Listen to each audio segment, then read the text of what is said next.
Kita mulai ya, siapkan segalanya, pikirannya, mentalnya, fokusnya untuk mengambil hikmah dari fenomena kenabian atau nubuwah ini. Bismillah ya, nanti kita awali dari yang gampang-gampang, nanti yang sulit-sulit di belakang. Kalau yang sulit-sulit di depan, kalian tidur duluan. Yang sulit-sulit kita taruh di belakang. Saya awali dari yang mudah-mudah dulu. Bismillah, ini definisi.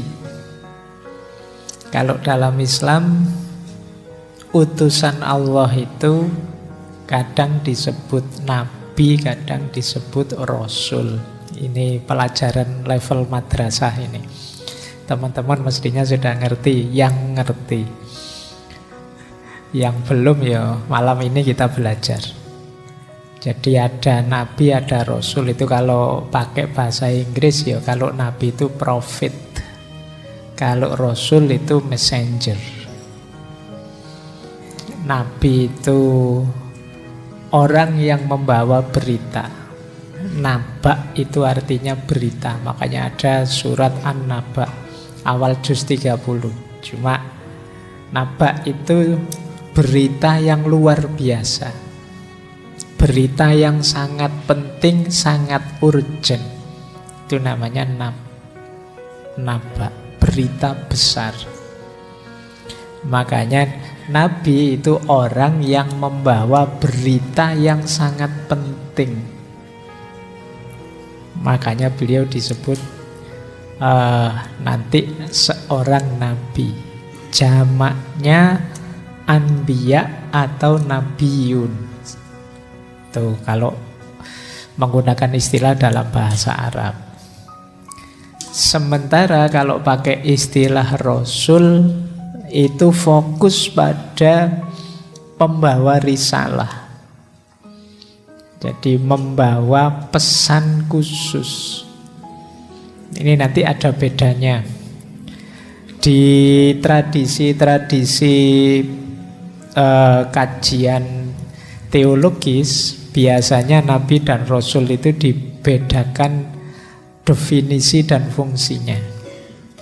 Menurut catatan saya ada 5 pendapat. Ini pendapat ya. Yang namanya pendapat kok sampai 5, itu mesti nanti saling mengkritisi. Jadi ada yang bilang kalau rasul itu mendapat wahyu untuk disampaikan karena beliau ini membawa risalah untuk seluruh umat manusia. Sedangkan kalau nabi tidak. Nabi itu mendapat wahyu tapi tidak membawa risalah untuk umat. Ini pendapat ya, tentu saja nanti ada yang pro, ada yang kontra. Tapi tidak sampai konflik, biasa. Pemikiran itu ada yang pro, ada yang kontra. Kalian harus siap beda pendapat. Karena sekarang itu rasanya kok berat beda pendapat itu.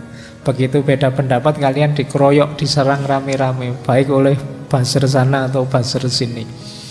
Biasa saja beda pendapat itu. Bahkan tentang Nabi dan Rasul pun ternyata ada beda-beda pendapat. Jadi kalau Rasul itu mengemban amanat untuk menyampaikan, kalau Nabi tidak. Ini ada yang bantah juga. Yang kedua, kalau Rasul itu mendapat wahyu melalui perantaraan malaikat Jibril dan dalam kondisi sadar.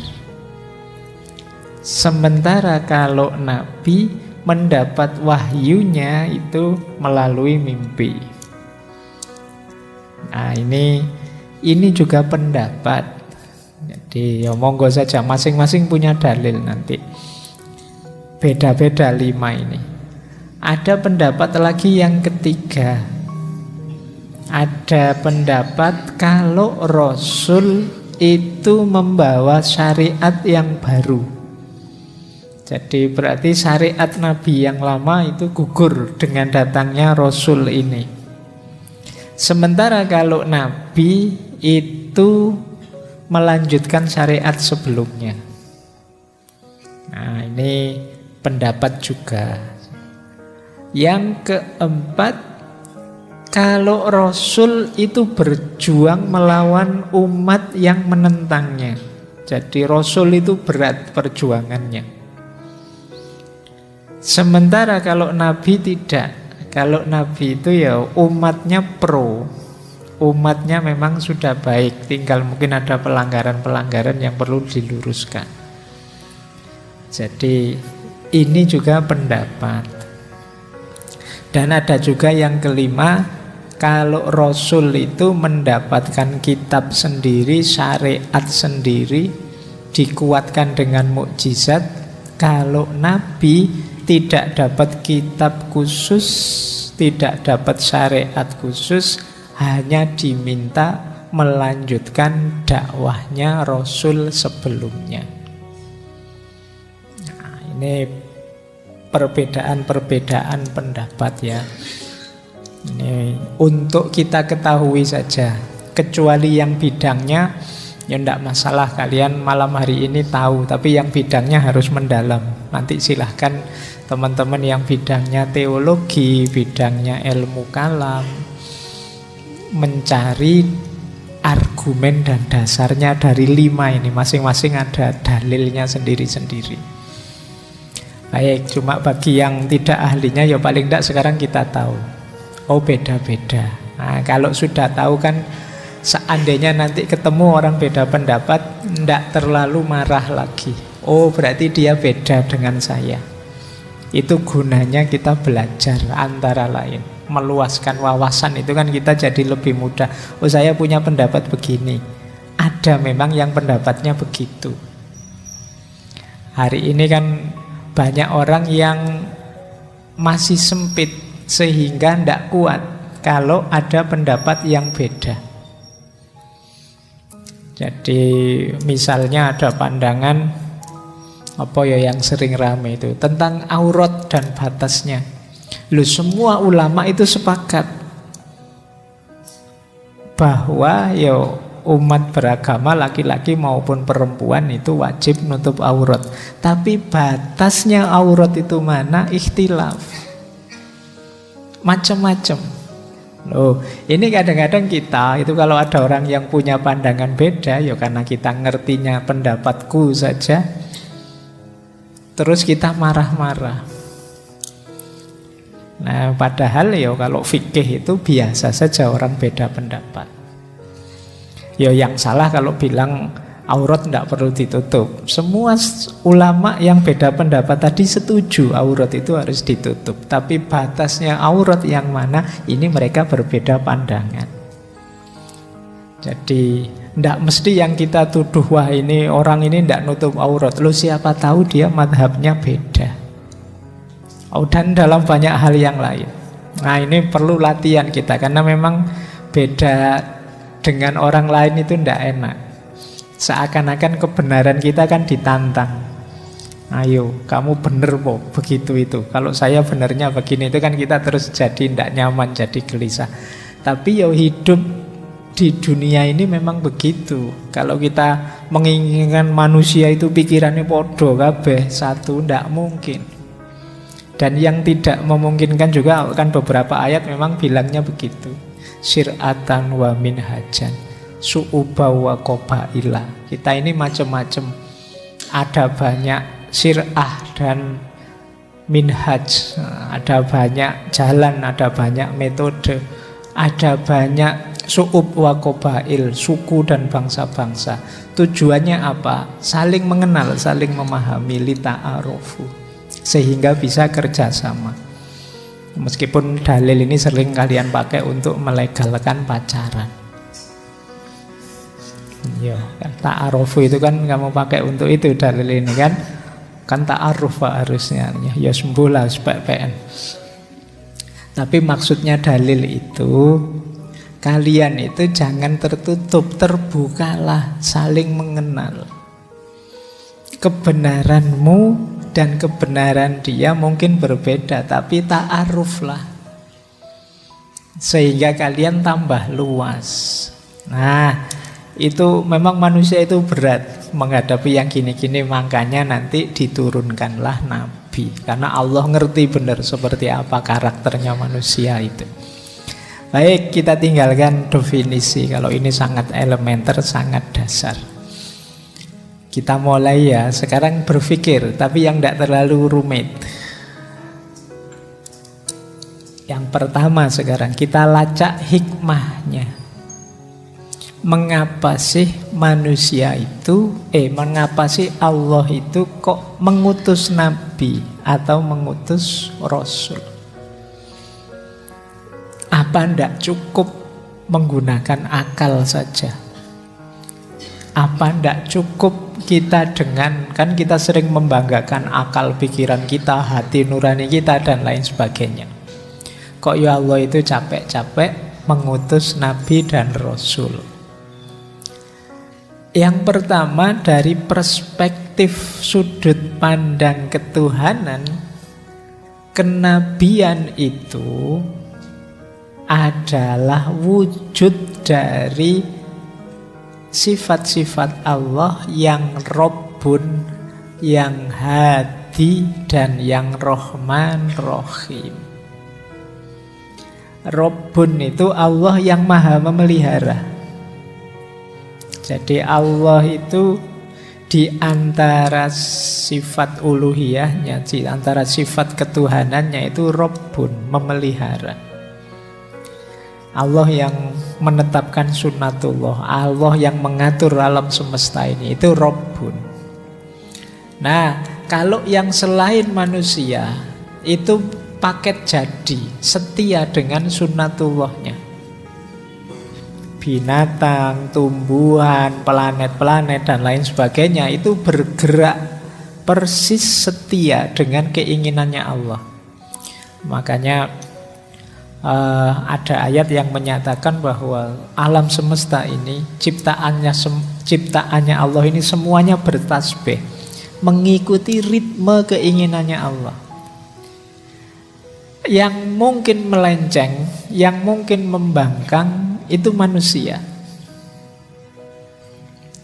Jadi padahal Allah ini yang mengatur, memelihara, yang bisa menolak diatur, yang bisa tidak mau ditata, itu manusia. Karena memang oleh Allah manusia, sering saya sebut, diberi kebebasan milih, mukhayyar, sekaligus potensi untuk patuh atau untuk membantah. Jadi kenapa Allah mengutus nabi, mengutus rasul? Dalam rangka manifestasi sifat Robnya Allah. Allah ingin alam semesta ini ya tertib, tertata sesuai sunnatullahnya. Sementara manusia itu pinter bantah, manusia bisa membangkang. Nah, terus oleh Allah ya sudah, saya beri penuntun, biar kamu tidak melenceng, salah jalan, salah jalur. Nah, itu gunanya nabi atau rasul. Jadi bagian dari manifestasi atau perwujudan sifat-sifat Robnya Allah. Ini nyambung dengan yang kedua. Kalau yang kedua hadi. Hadi ini Allah yang memberi petunjuk. Ya lagi-lagi sama seperti tadi. Manusia itu biar tidak melenceng, meleset, diberilah oleh Allah penunjuk jalan. Karena Allah itu maha pemberi petunjuk. Termasuk bagian dari Rahman Rahimnya Allah. Karena Allah sangat sayang dengan kita, dengan sayang yang meluas dan mendalam, maka diutuslah nabi atau rasul. Kenapa? Allah tidak ingin kita melenceng. Allah tidak ingin kita sesat. Allah tidak ingin kita kufur. Jadi kita itu sudah diberi akal budi, kita sudah diberi kolbu, hati nurani, kita sudah diberi macam-macam potensi. Tapi Allah masih khawatir, manusia ini khawatiri memang, kelakuannya susah diprediksi. Terus turunkanlah nabi dan rasul diutus untuk nuntun manusia. Itu pun masih dikuatkan dengan kitab suci. Jadi ini bagian dari rasa sayangnya Allah pada manusia. Seperti saya sampaikan minggu lalu, hadirnya nabi atau rasul itu bukti cintanya Allah pada kita. Dan nabi atau rasul itu sendiri perjuangannya perjuangan mencintai kita sebagai umatnya. Ajaran yang dibawa juga ajaran yang isinya adalah tentang cinta. Cinta pada Allah, cinta pada Rasulnya, cinta pada sesama, cinta pada alam semesta. Itulah mengapa sering saya bilang nilai cinta ini nilai yang tertinggi dalam realitas hidup kita. Jadi ini pertanyaan pertama kalau ada yang tanya mengapa sih kok perlu ada nabi dan rasul, jawaban pertama adalah itu manifestasi dari Rabbun Hadi dan Rahman Rahimnya Allah.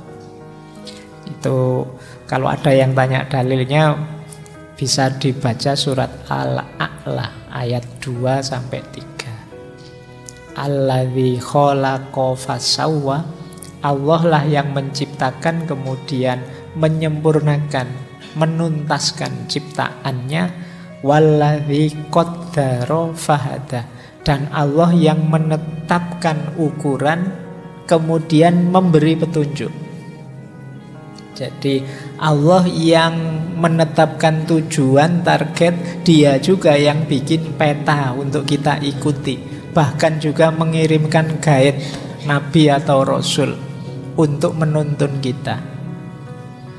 Jadi betapa luar biasanya cintanya Allah. Kita sudah diberi peta jalan namanya kitab suci. Kita juga sudah diberi penuntun guide namanya nabi dan rasul.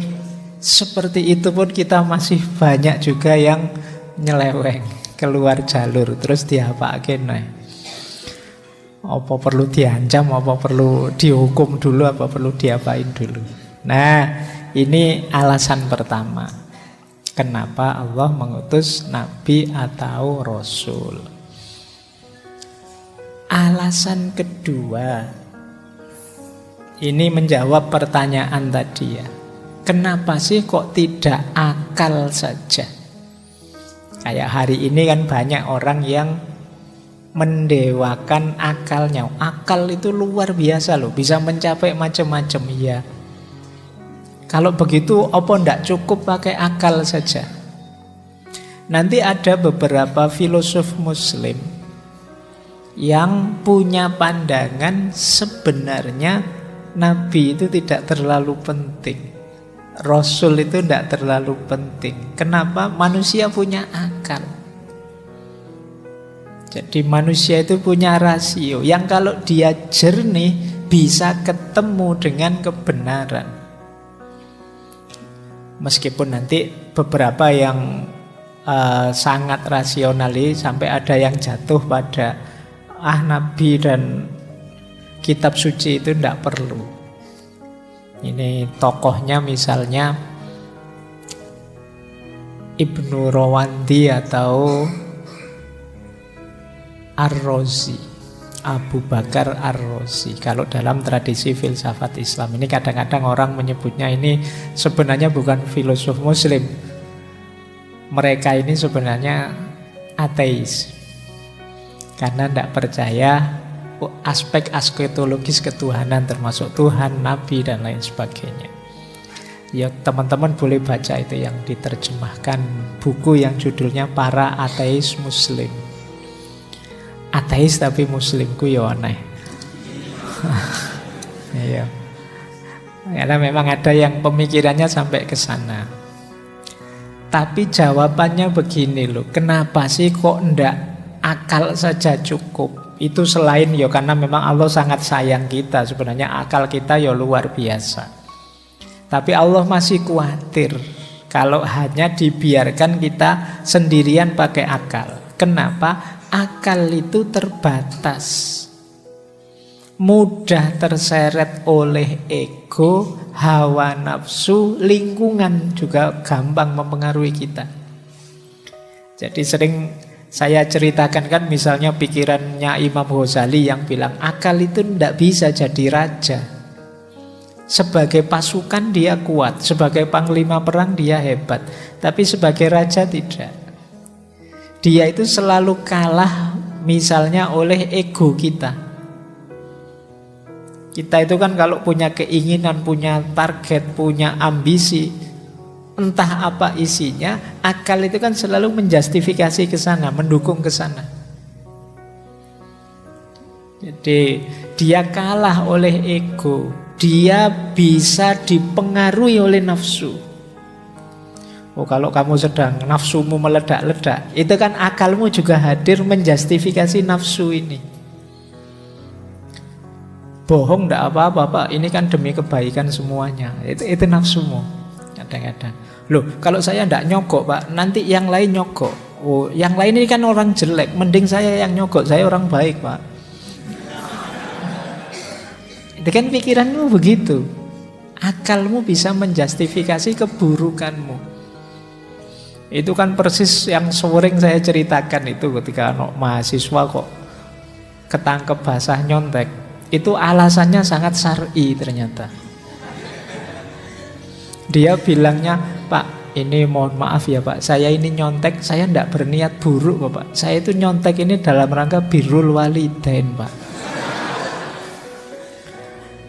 Kalau saya nilai saya bagus, otomatis orang tua saya kan bahagia Pak. Kapan lagi saya membahagiakan orang tua Pak? Biarlah saya dicap jelek karena nyontek, yang penting orang tua saya bahagia. Loh, yang sampai bisa membunyikan senjelimet itu untuk keburukanmu siapa? Akal. Jadi kenapa kok ndak akal saja sih? Sudah cukup manusia itu. Akalmu itu sering terjebak ego, sering terjebak nafsu, sering terjebak kerumunan. Kerumunan itu kalau bahasa hari ini sering terjebak viral-viral. Seolah-olah yang viral itu mesti benar. Seolah-olah yang banyak pendukungnya mesti benar. Nah, itu kan akal kita yang bermain seperti itu. Maka akal saja tidak cukup. Nah, jadi kalau ada yang tanya, apa sih gunanya Nabi, apa sih gunanya Al-Quran? Wong ya kita punya akal. Yang kedua, kenapa kok tidak akal? Kita itu termasuk akal, segala daya yang kita miliki itu sifatnya potensial. Potensial itu dalam bentuk daya yang bisa kita aktualkan tergantung pilihan kita. Kalau menggunakan bahasanya Al-Quran, fa'alhamaha fujuraha wa taqwaha. Allah itu menganugerahkan kemampuan pada kita untuk patuh ya untuk taat. Untuk mukmin ya bisa untuk kafir. Sama-sama bisa. Kita pengen jadi orang baik ya bisa. Kita pengen jadi orang jahat ya bisa. Itu manusia. Jadi kalau dipasrahkan sepenuhnya pada manusia, tidak diberi petunjuk khusus konkret, memang sangat mungkin manusia itu salah jalan. Karena memang dia punya daya untuk itu. Jadi beda dengan binatang. Binatang misalnya ayam, itu ya dia akan sejak lahir sampai mati ya hidup dengan sunatullahnya. Dia tidak pernah bisa bantah, bangkang. Misalnya ayam itu tidak pernah, sejak dulu kok saya itu berkokok terus, gantilah sekali-sekali menggonggong lah saya. Tidak iso. Beda dengan manusia. Jadi tidak akan ketemu kalian ayam menggonggong, selalu ayam berkokok. Tapi kalau manusia tidak. Manusia itu bisa membentuk dirinya jadi apa saja. Dia pengen ahsanu takwim bisa, asfala safilin juga bisa. Nah, ini kalau tidak diberi penjelasan yang tegas, penuntun yang baik, bisa saja mereka nyeleweng. Itulah kenapa, karena Allah sangat sayang dengan kita diutuslah pada kita Rasul, diturunkan wahyu kitab suci pada kita. Jadi membaca fenomena kenabian, hakikatnya kita sedang membaca cintanya Allah pada kita. Apalagi Nabi dan Rasulnya sendiri sangat mencintai kita. Oke ya, jadi argumen kedua itu menjawabnya. Kalau ada yang tanya kok ndak akal saja. Wong yo akal kita mampu menemukan kebenaran. Tapi jangan lupa akal itu mudah terseret oleh ego kita, kepentingan kita, nafsu kita, juga lingkungan sekeliling. Kemudian manusia itu bisa baik, bisa buruk. Kalau tidak dihati-hati, dia bisa terjebak dalam keburukan. Bahkan, nah itu kalimat terakhir, manusia itu kadang cenderung melampaui batas. Kalau sudah senang sesuatu, atau benci sesuatu, atau gemar sesuatu, biasanya melampaui batas. Jadi terlalu benci, terlalu suka, terlalu kaku, atau terlalu cair, itu masalah. Manusia itu sulit sekali mengerti batas dirinya. Maka harus diingatkan. Nah, disitulah pentingnya hadirnya seorang nabi atau rasul.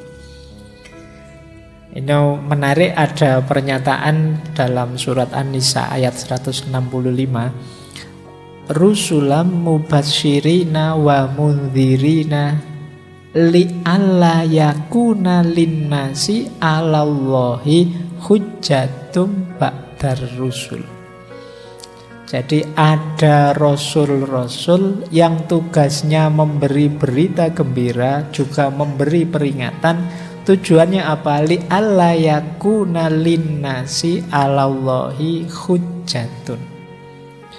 Biar manusia tidak lagi beralasan kepada Allah ba'dar rusul, setelah diutusnya rasul-rasul tadi. Kita kan senengannya cari alasan. Ya saya ndak tahu ya Allah, wong ya petunjuknya ndak jelas misalnya. Ya saya ndak tahu lah, wong ya ndak ada yang nuntun ini saya. Manusia ndak, wong sudah diberi nabi sebanyak itu, kita masih beralasan juga. Nah, ditegaskan lagi, saya utus rasul memberi kabar, memberi petunjuk, menuntun, itu biar kita tidak bisa beralasan lagi. Jadi biar kita tidak terlalu banyak dalih untuk jadi orang benar, jadi orang baik. Karena seperti tadi, kalau mengandalkan akal itu kan kita selalu beralasan saja. Oke, jadi ini argumen kedua. Argumen ketiga, kenapa sih kok Allah mengutus Rasul? Kalau ini pertanyaan, kenapa kok tidak malaikat saja yang nuntun? Kan lebih enak, malaikat itu mungkin lebih dahsyat, dia tidak punya dosa, dia senantiasa patuh, mungkin powernya juga luar biasa. Kalau ada yang tanya begini, apa susahnya sih Allah ngutus malaikatnya, jangan manusia yang banyak kelemahan?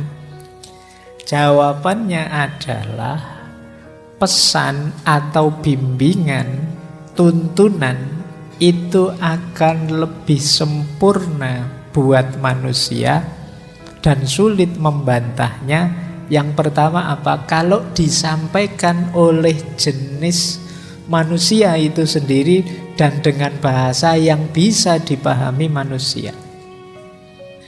Makanya kemarin ayatnya laqad ja'akum rasulun min anfusikum, dari jenis kalian sendiri, dari kalangan kalian sendiri. Kuatirnya apa kalau malaikat? Nanti kalau malaikat nuntun, ayo kita rajin ibadah sholat, mungkin kita akan jawab, yo penak sampean malaikat, ndak ada nafsunya, ndak ada itunya. Kita ini manusia biasa, berat ini. Nah, kalian akan bantah begitu. Jangankan malaikat, wong nabi saja kamu bantah begitu kan. Saya kan bukan nabi, Pak. Saya kan, kamu mesti bantahi ngono. Wong nabi saja yang manusia kalian bantah begitu, apalagi malaikat. Mungkin kalau malaikat nonton kamu, ya sampean enak malaikat. Tidak ada nafsunya, tidak pingin main HP, tidak pingin nonton ini, tidak pingin lihat itu. Saya ini berat, ini perjuangan malaikat. Mungkin kamu bantahnya begitu. Tapi sekarang Rasulnya dari jenis kita sendiri kok, yang ngomongnya pakai bahasa kita, sehingga lebih mudah kita menerimanya. Yang kedua, ya kenapa manusia? Ya karena mereka juga, Rasul, Nabi itu kan juga mengalami seperti kita. Yo lapar, yo haus, yo gembira, yo bisa sedih. Segala emosi yang kita miliki, mereka juga punya. Jadi bisa lebih mudah menuntun kita memasukkan ajaran-ajaran. Wong mereka juga dari kalangan kita. Nah, ini alasan kedua. Yang ketiga, dapat dipraktekkan di level manusia. Jadi Rasulullah kan sangat paham tentang situasi kita. Makanya mungkin teman-teman pernah mendengar cerita Isra Mi'raj itu kan, disuruh sholat 50 kali oleh Allah. Diingatkan oleh Nabi Musa kan, ya Nabi Musa kan manusia juga, apalagi paham benar psikologinya manusia, emosinya manusia. Maka Rasulullah diingatkan, wahai Nabi Muhammad, jangan 50 kali sehari semalam, nanti umatmu stres semua. Kalian yang 5 waktu aja bolong-bolong, apalagi 50 waktu. Nggak bayangkan ya, kalian baru ngapain sedikit adzan, baru ngapain sedikit adzan. Lo bayangkan 50 waktu lo dalam sehari. Wah, itu laris tukang adzan itu nanti. Terus karena paham situasi kemanusiaan kan terus ditawarkan sholat itu pelan-pelan sampai jadi 5. Itu kalau Rasulullah tidak pemalu, karena 5 ini pun diingatkan juga masih oleh Nabi Musa. Wah, itu masih banyak loh 5 itu. Ya ternyata ya benar Nabi Musa. Iya. Mungkin kalian, wah ya kemarin ditawar lah, udah dapat 3 apa 2 kan lumayan kita.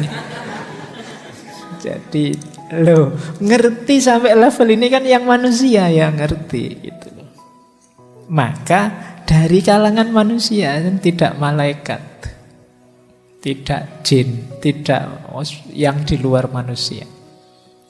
Jadi kenapa kok ndak akal, kenapa kok ndak manusia?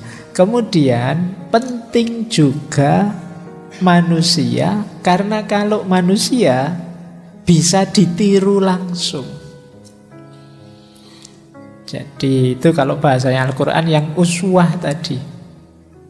Wah, ini pelajaran sholat kok rumit ya. Maka Rasulullah enggak, pokoknya sholat niru aku sudah, saya sholat. Jadi kalian enggak harus belajar kitab atau ajaran jelimet-jelimet, sudahlah ikuti saya saja. Yang benar yang saya lakukan ini. Nah itu kan lebih mudah, karena beliau juga manusia. Jadi ada tiruannya langsung. Tidak cuma ngasih petunjuk, ya beliau juga melakukan perjalanan yang sama dengan kita. Tidak kayak Google Map kan. Kalau Google Map kan yang ngasih petunjuk dari jauh, belok kanan, belok kiri. Kalau kadang-kadang kan tidak jelas, malah kamu diarahkan ke jalan belusuk-belusuk. Kenapa dia tidak ikut perjalanan kita? Jalannya macet, bolak-balik teriak-teriak, belok kanan, iya macet ini. Kenapa dia bolak-balik gitu? Dia tidak ikut perjalanan kita dari jauh. Nah, kalau Nabi, Rasul mendampingi kita langsung, jadi ngerti situasi konkret kita. Seandainya toh Pak, saya itu agak sulit paham Pak, agak tell me gimana gitu Pak, kalau pelajaran agama. Ya sudah, tidak rumit kok, ikuti saja Nabi atau Rasul. Nah, lebih gampang. Oke ya, jadi ini argumen ketiga. Nanti kalau ada yang tanya, kenapa sih kok Allah mengutus Rasul? Yang pertama, bukti dari cintanya Allah pada kita, Rahman Rahimnya, sifat hadi dan sifat Robnya. Kalau ada yang tanya, kok ndak pakai akal saja? Akalnya manusia terbatas, labil, mudah terpengaruh. Kok ndak malaikat saja sekalian? Akan lebih efektif kalau gaib itu ya dari jenis kita sendiri. Baik, itu jawaban-jawaban ringkasnya kalau ada yang tanya. Baik, sekarang kita melihat beberapa komentarnya para filosof, para ulama tentang pentingnya Nabi tadi ya. Ini saya ambil yang pertama dari Ibnu Sina. Kitab beliau yang sangat terkenal, As-Sifa. Saya ambil dari As-Sifa ya, ada kalimat seperti ini dari Ibnu Sina. Allah tidak pernah mengabaikan kebutuhan setiap makhluk. Sebagai contoh, Dia memberi kita mata dengan bulu dan kelopak mata yang melindunginya. Allah telah memberi kita kelenjar air mata agar mata tidak kering. Allah juga membuat lubang kecil di pinggir mata untuk membawa kelebihan air ke hidung. Jika tidak ada lubang ini, maka wajah kita akan terus dipenuhi oleh air mata. Allah telah menciptakan pupil yang sensitif terhadap cahaya untuk melindungi bagian dalam mata dari kerusakan. Juga otot-otot di sekitar bola mata untuk melihat ke banyak arah. Ini tentang mata saja, Allah itu begitu perhatian terhadap kita, sampai sedetil itu. Kata Ibnu Sina, Allah yang telah memberikan detail kebutuhan manusia semacam itu mustahil dan tidak mungkin mengabaikan kebutuhan manusia yang jauh lebih besar, yaitu kebutuhan kita atas kenabian. Jadi tidak mungkin Allah tidak memberi kita nabi yang menuntun kita. Kenapa? Kebutuhan tentang nabi dan menuntun kita ini jauh lebih penting daripada misalnya mata kita. Sementara untuk mata saja, betapa tadi fasilitas yang diberikan oleh Allah. Mulai bulu mata, kelopak mata. Bayangkan kalau kita tidak punya kelopak mata atau tidak punya bulu mata, betapa sulitnya. Atau kalau rambut ini kan tambah lama tambah panjang. Bayangkan kalau bulu mata juga tambah lama tambah panjang. Ternyata kan tidak, sama-sama bulunya. Allah mengatur kalau bulu mata kita ini tidak tambah panjang. Nanti ada, kata Ibnu Sina tadi kan, ada lubang kecil di ujung mata kita yang itu membawa kelebihan air mata itu ke dalam. Kata Ibnu Sina, kalau tidak ada itu ya kita kayak orang menangis terus. Kalian kan sering bingung, ini air mata tiba-tiba keluar dari mana. Ayo, ada mekanismenya sudah, sampai sedetil itu.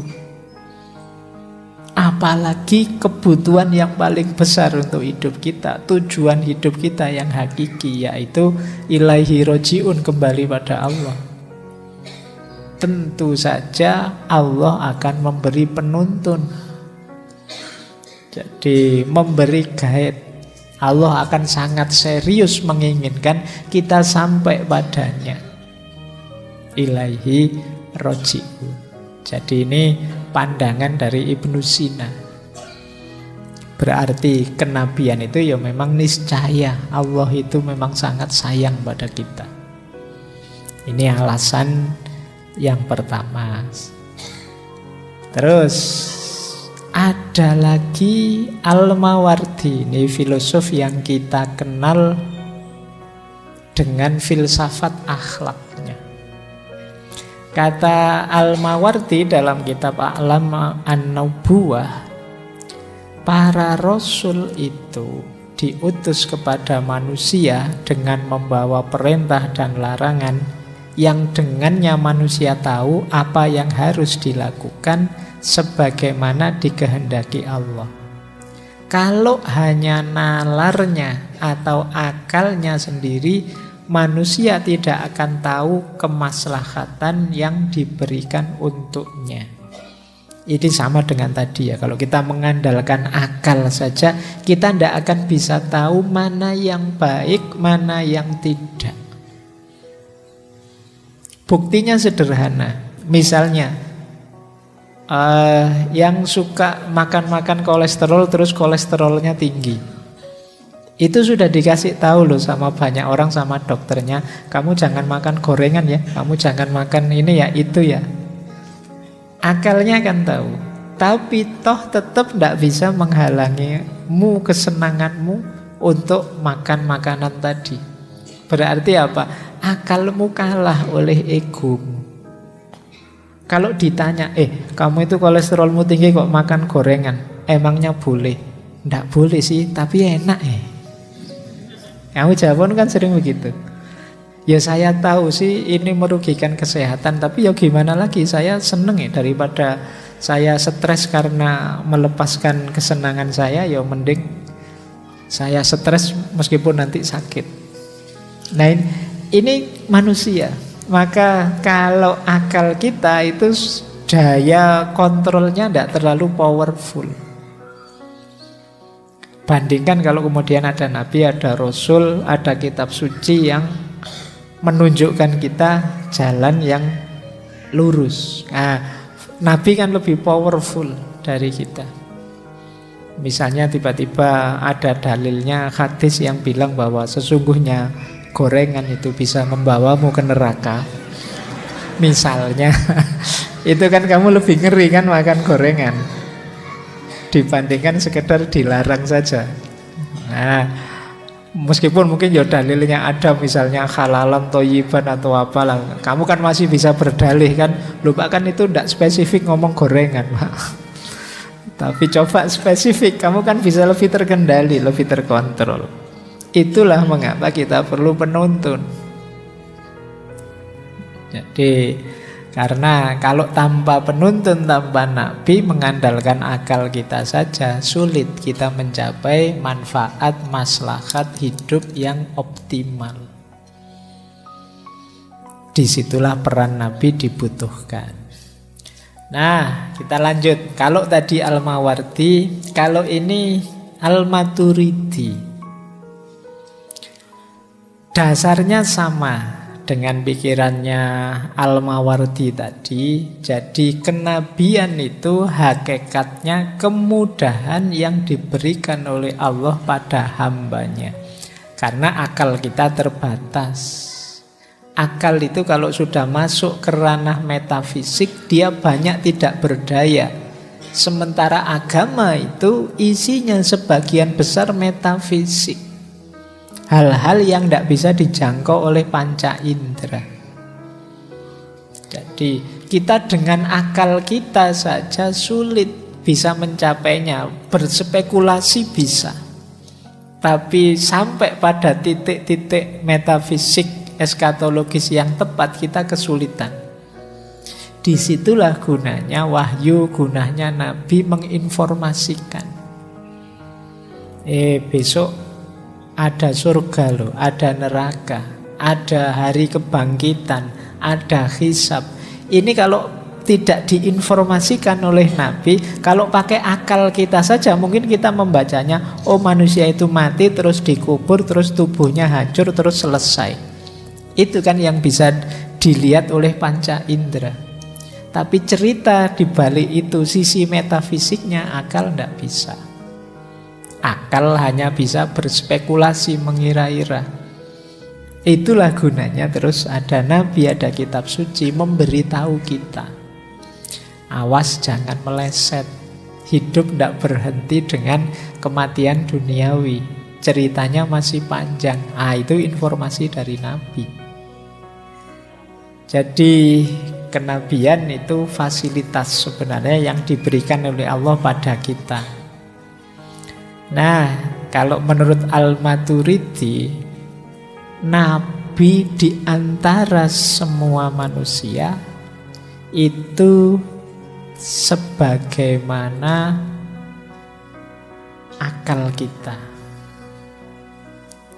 Jadi nanti ada pandangan semacam itu. Keutamaan Nabi di antara manusia itu seperti akal di antara semua anggota tubuh yang lain. Ya intinya memang menunjukkan posisi pentingnya Nabi bagi manusia. Untuk kemanusiaan.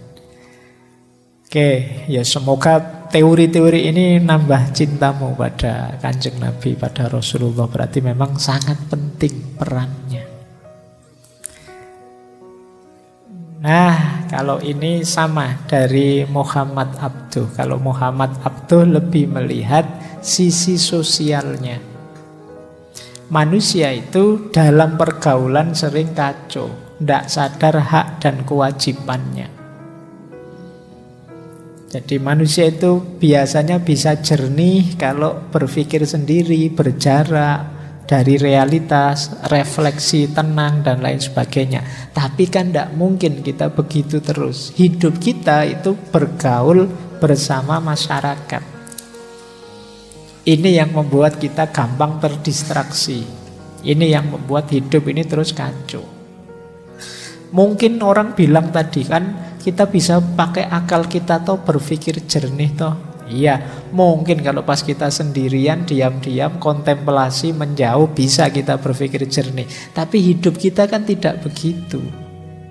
Hidup kita itu campur dengan orang lain, bergaul aktif dengan orang lain, yang di situ pengaruhnya banyak.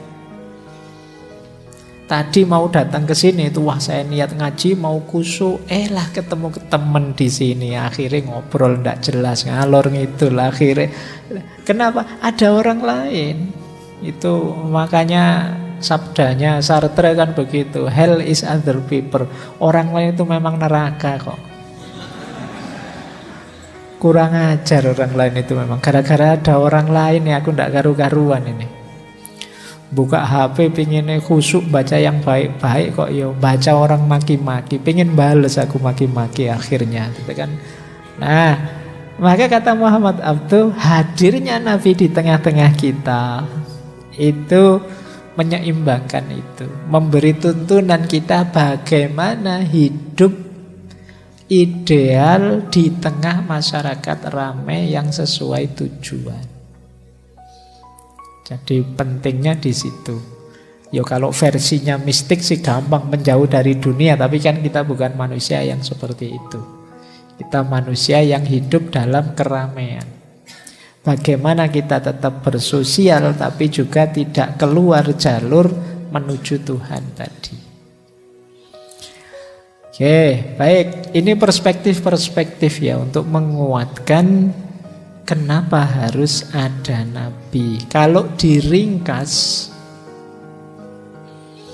argumen pentingnya kehadiran Nabi itu ada 4. Kalau argumen keberadaan Tuhan kan dulu pernah kita bahas ya. Nah kalau ini argumen pentingnya kehadiran Nabi. Yang pertama apa? Argumen hikmah atau kebijaksanaan. Ya Allah itu yang maha bijaksana kan menurunkan hukum-hukum, memberi aturan hidup, menetapkan norma-norma hidup. Tentu saja Allah bertanggung jawab mengajarkan dan menuntunkan aturan-aturan tadi. Allah tidak akan lepas tangan. Karena apa? Allah sangat sayang dengan kita.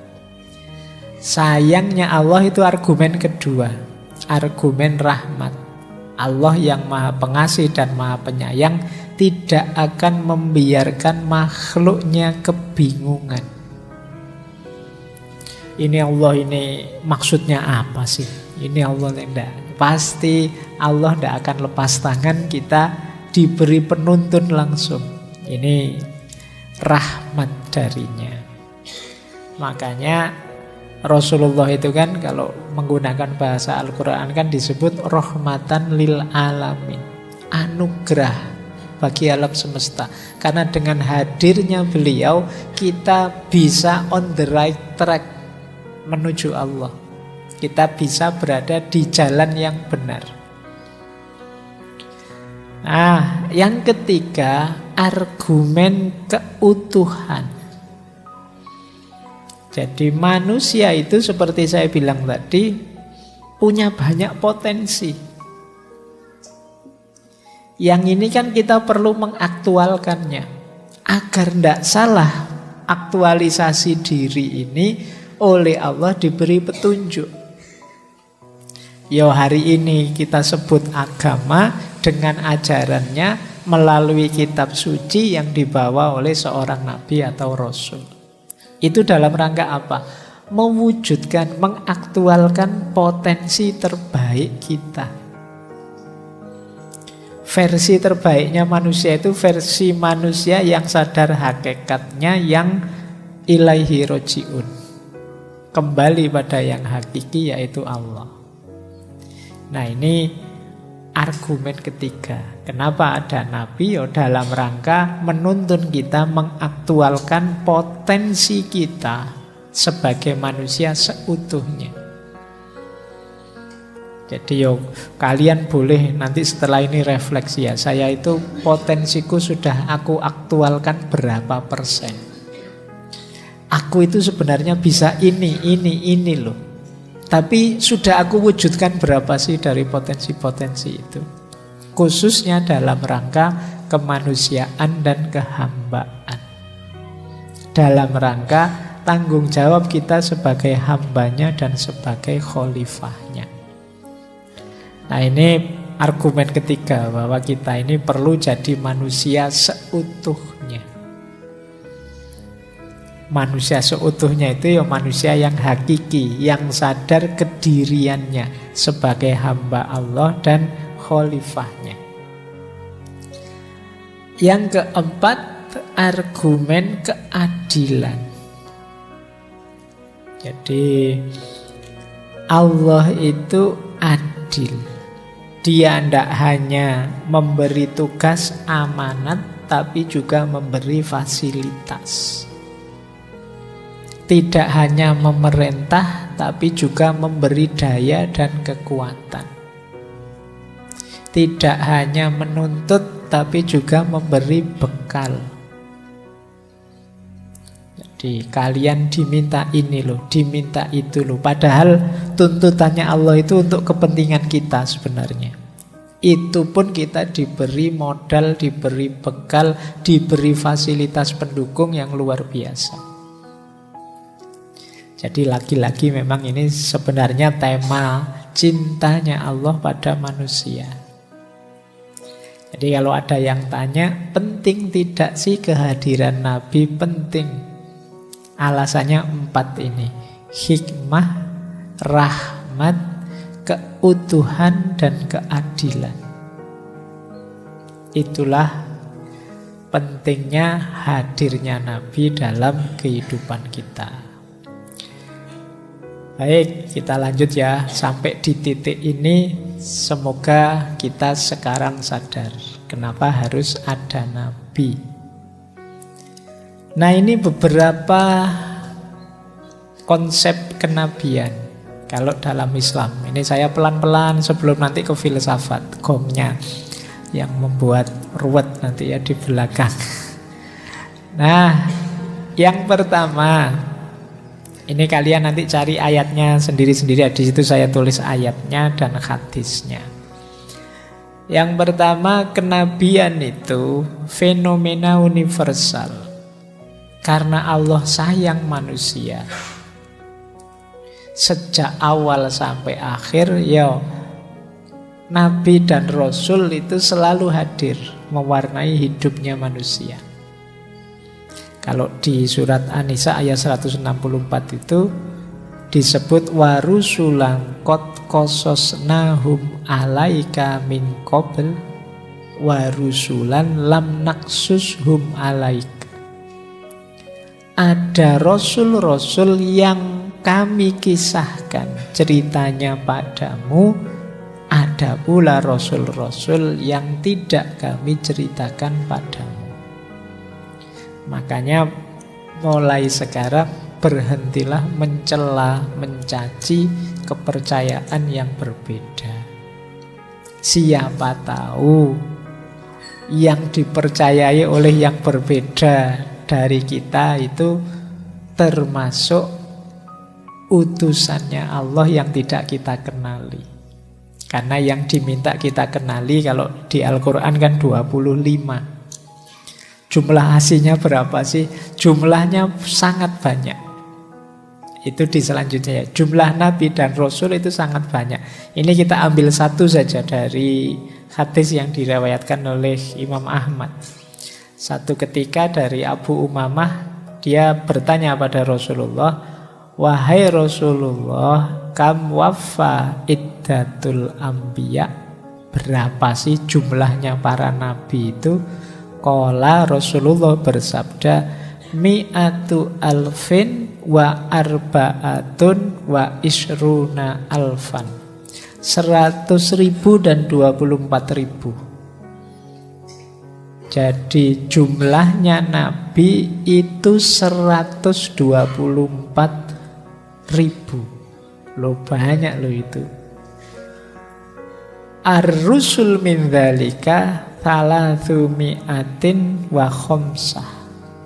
Yang termasuk Rasul dari sejumlah banyak itu ada 305. Jadi thalathu mi'atin wa khamsah. Wa khamsata asyar, 315. Jadi Nabi jumlahnya 124.000, Rasul jumlahnya 315. Zaman ghafiro, kata Rasulullah, zaman ghafiro itu jumlah yang sangat banyak. Yang disebutkan dalam Al-Quran 25, berarti masih sisa sangat banyak. Karena memang kenabian ini fenomena universal, bukti cintanya Allah pada manusia sejak zaman Nabi Adam sampai sekarang. Nanti ada lagi riwayat, setiap generasi, setiap sekian tahun pasti ada turun Nabi. Nah, rumus ketiga, kategori ketiga tentang kenabian, semua Nabi atau Rasul itu mendakwahkan tauhid, mengajak kepada Tuhan yang hakiki, yang satu. Itu boleh dicek ayatnya, antara lain surat An-Nahl ayat 36. Dan yang terakhir, konsep kenabian dalam Islam itu punya pandangan rangkaian Nabi dan Rasul tadi, puncak dan akhirnya adalah Nabi Muhammad Sallallahu Alaihi Wasallam. Jadi ini puncaknya, ini sudah terakhir. Makana Muhammadun aba ahadin min rijalikum walakin Rasulullahi wa khotaman nabiyyin. Jadi Muhammad itu tidak sekedar bapaknya salah seorang dari kalian, tetapi dia adalah penutup para nabi, utusannya Allah dan penutup para nabi. Wa kana Allahu bikulli syai'in alima. Jadi ini akhir dari kenabian dan kerasulan itu Nabi Muhammad. Apa untuk seterusnya? Memang tidak ada nabi lagi, Pak. Lah manusia memedomani apa? Al-Quran dan Sunnah. Finalnya di situ. Sebenarnya ini juga isyarat mungkin ini memang akhir zaman sudah. Generasi Bani Adam yang terakhir. Makanya nabinya sudah nabi pamungkas. Petunjuknya lewat Al-Quran dan Sunnah. Cuma saya tidak bisa menentukan lah terus kiamatnya kapan, Pak Yombo. Tapi ini mungkin kalau sepak bola itu mungkin babak terakhir ini sudah. Ini mungkin sudah menit-menit injury time. Kemarin diramal 2012. Ternyata tidak jadi. Jadi salah sendiri. Mungkin 2012 itu normal time-nya. Bal-balan 45 menit, babak kedua itu berakhirnya 2012. Cuma kan Ini injury time, mungkin kemarin kamu banyak pas main sepak bola banyak pelanggaran kan, nah, itu ditambahi injury time. Sopo ngerti ada yang masih mau tobat. Mumpung masih ada waktu ini loh, ditambahi oleh Allah. Nah, baik. Jadi ini beberapa konsep kenabian. Bahwa nabi itu fenomena universal, berarti yo sejak dulu juga dunia ini diwarnai oleh para utusan Allah yang jumlahnya sangat banyak, yang semuanya menyeru kembali kepada ketuhanan yang hakiki. Kalau bahasa Islam ya menyeru pada tauhid. Dan rangkaian nabi dan rasul itu berakhir pada Nabi Muhammad sallallahu alaihi wasallam. Baik, ini beberapa konsep. Sekarang kita lanjut. Ini beberapa pandangan, kalau ini Imam Ghazali ya, ciri faktual seorang nabi. Nabi itu menonjol di tengah masyarakatnya pertama karena karakter dan kepribadiannya. Tidak pernah Allah itu ngutus Nabi dari orang-orang yang tidak mulia akhlaknya, tidak mulia adabnya. Selalu Nabi itu bahkan sejak kecilnya sudah mantap karakternya. Jadi siapapun Nabi, siapapun Rasul. Ciri kedua, biasanya membawa pesan atau ajaran yang utama. Jadi mantap karakternya tidak sekedar pencitraan, tidak sekedar ingin disukai orang, tapi memang membawa pesan, membawa ajaran yang khas, yang utama. Itu ciri kedua. Yang ketiga, mukjizat biasanya. Jadi mereka ini untuk membuktikan kebenaran pesannya punya mukjizat. Nanti kita jelaskan satu-satu tentang mukjizat ini. Berarti apa? Kalau ada orang mengklaim nabi, itu mudahnya tiga itu. Karakter dan kepribadiannya, pesan dan ajarannya, dan yang ketiga mampu menunjukkan mukjizat. Tapi yang tiga ini dulu ya, sebelum Nabi Muhammad. Setelah Nabi Muhammad yang merupakan nabi terakhir, penutup, meskipun ada orang karakternya baik, membawa pesan yang luar biasa, kelihatannya kok hebat, sakti, bisa ngobati orang, bisa macam-macam. Kalau dia bilang dia nabi, pasti nabi yang palsu. Jadi rumus tiga yang atas itu ditambah yang terakhir. Kalau untuk hari ini, kalau yang dulu-dulu mungkin ya sebelum Nabi Muhammad, cerita-cerita ke belakang itu nabi itu ya karakternya tiga itu yang atas. Tapi sekarang karena sudah final, sudah ditutup pintu kenabian, siapapun ngaku nabi, yo dia termasuk palsu. Karena tidak akan ada lagi nabi dan rasul. Bahkan besok akhir zaman pun kalau ada beberapa pandangan itu akan turun nabi lagi, bukan nabi baru tapi Nabi Isa. Nabi Isa kan ya tidak baru, itu kan sudah lama, sebelum Nabi Muhammad juga sudah nabi. Meskipun saya tidak yakin kalian siap apa enggak. Kalau Nabi Isa datang beneran, mungkin kamu stres juga.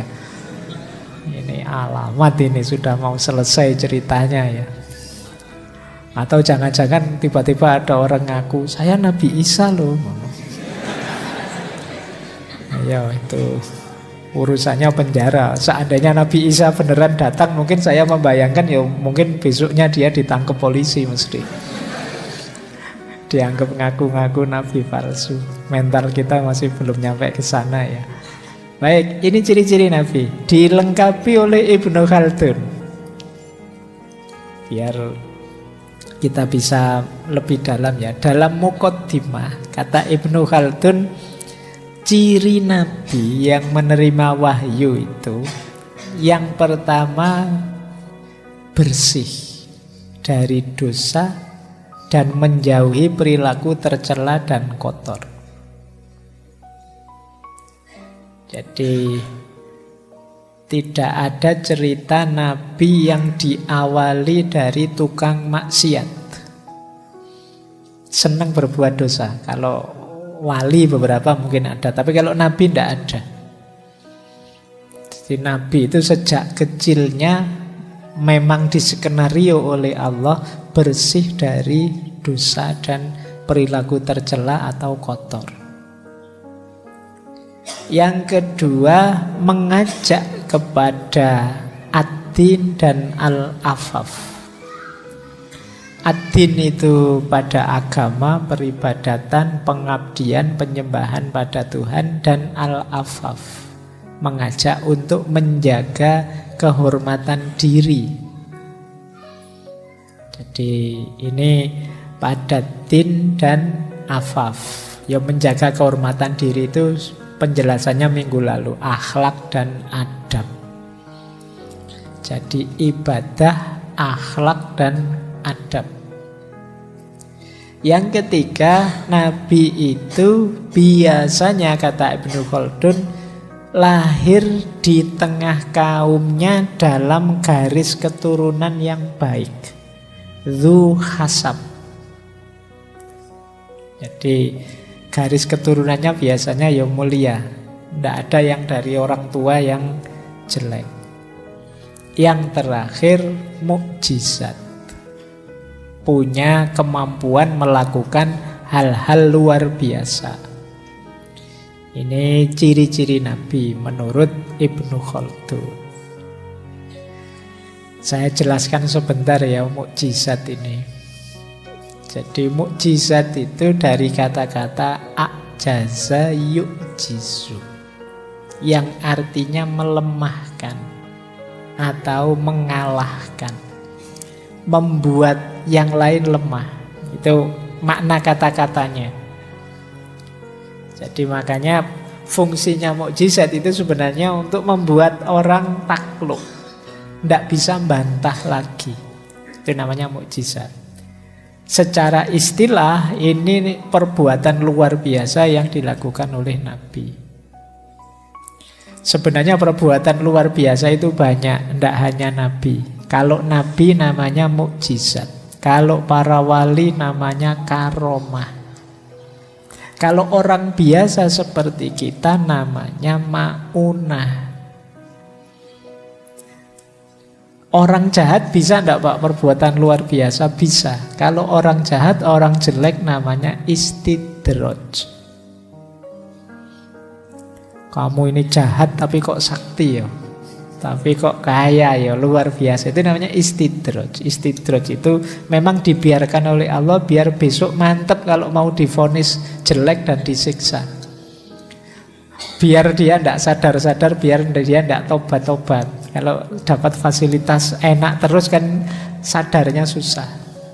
Nah, itu namanya istidraj. Jadi dalam hidup ini memang ada hal-hal luar biasa seizin Allah. Nah, belakangan ini kan banyak narasi-narasi yang mempersuasi kita untuk tidak ada itu, tidak masuk akal itu. Ya kalau masuk akal namanya bukan mukjizat. Jadi ada, sempat saya baca itu kan ada beberapa riwayat di antara mukjizatnya Nabi itu bisa membelah bulan. Saya tidak tahu mekanisme peristiwanya apa. Orang-orang saat itu melihat bulan terbelah atau bulan terbelah benar, saya tidak tahu. Tapi terus ada yang bantah, kalau kayak gitu ya tidak masuk akal lah. Ya kalau masuk akal namanya bukan mukjizat. Orang akan menyebutnya biasa saja kayak gitu itu. Jadi mukjizat itu ya memang sesuatu yang luar biasa, tidak masuk akal. Sumbernya Allah, tidak bisa dinalar. Biasanya tiba-tiba, tidak dirancang.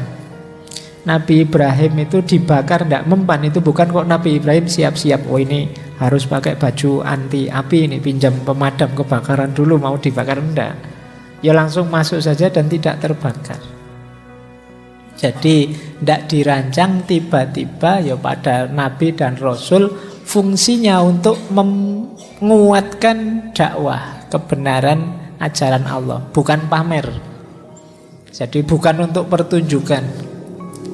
Jadi makanya tidak bisa kok misalnya Nabi kok ini saksikanlah saya bisa jalan di atas air, tidak begitu. Jadi momennya pas dia bisa melakukan itu, tidak bisa dirancang. Nabi Musa itu memukulkan tongkatnya ke laut, ya momen itu saja. Tidak bisa dirancang atau diulang suka-suka hati. Mungkin setelah menang melawan Fir'aun terus balik lagi, jajar lagi ya, tak bolehnya, tidak bisa.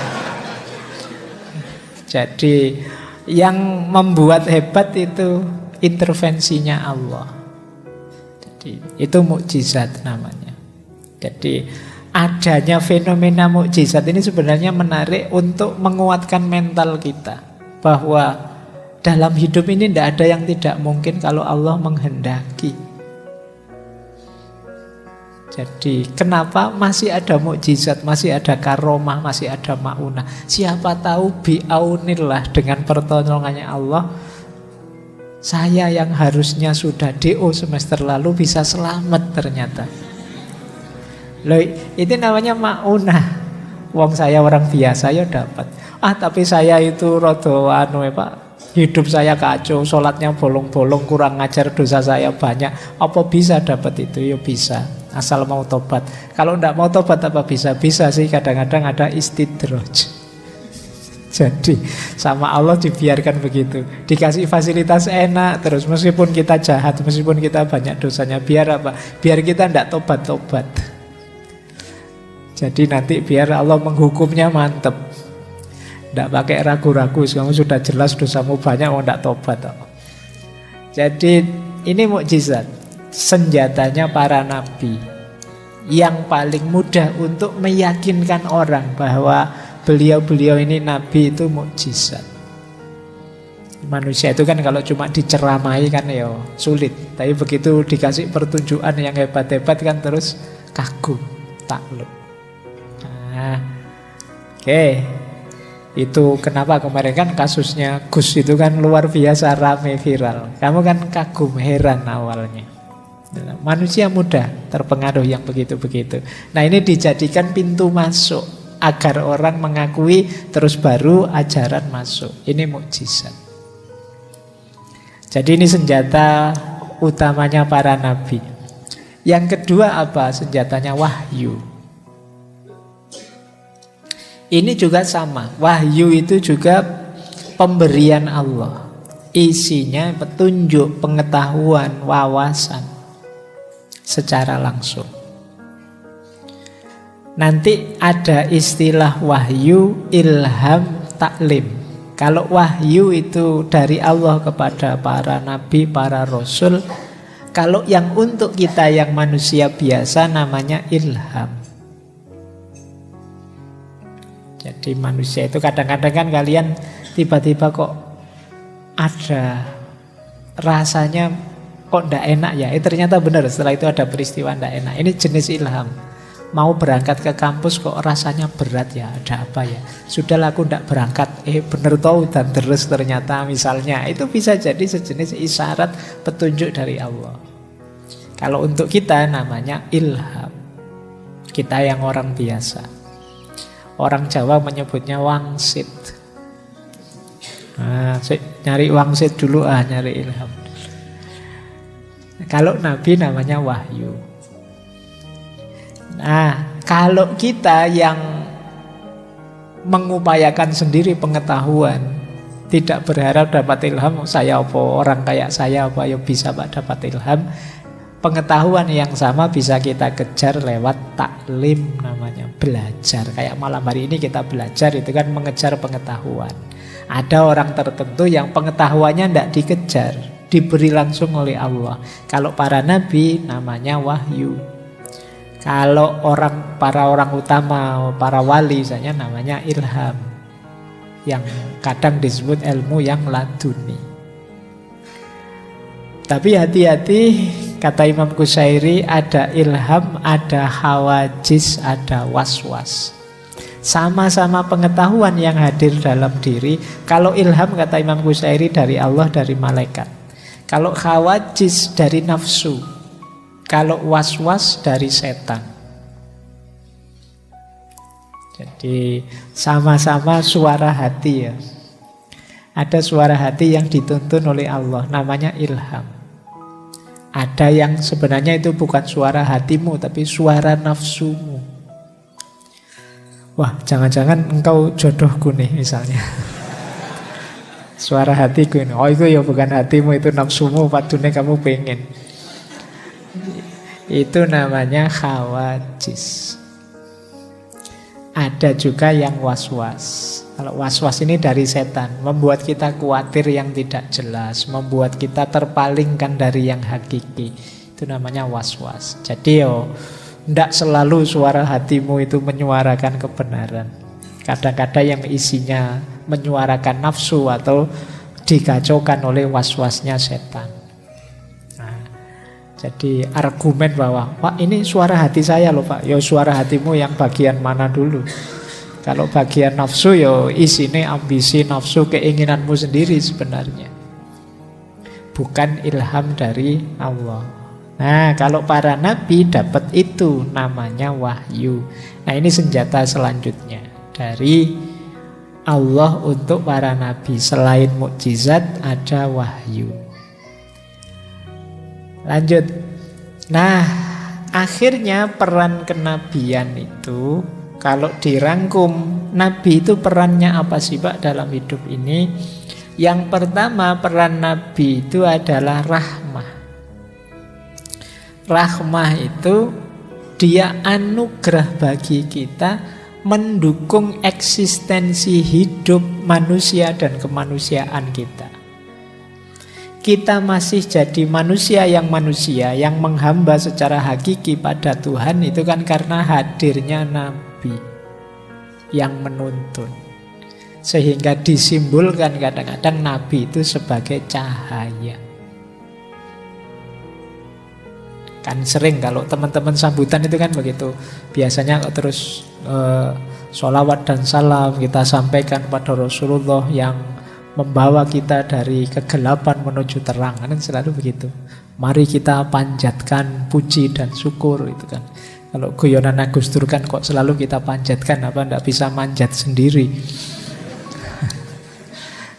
Jadi kepada Nabi, kepada Rasulullah. Nah, kenapa beliau ini cahaya? Nanti minggu depan ya kita bahas sisi cahaya beliau. Aspek Nur Muhammadnya dengan berbagai maknanya. Ini menunjukkan beliau ini rahmat. Jadi para nabi itu adalah rahmat zamannya, rahmat dunianya. Yang kedua tentu saja peran nabi itu hadi.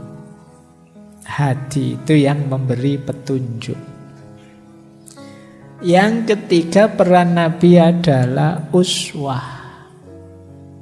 Uswah itu yang memberi teladan, yang kita tiru, yang kita ikuti.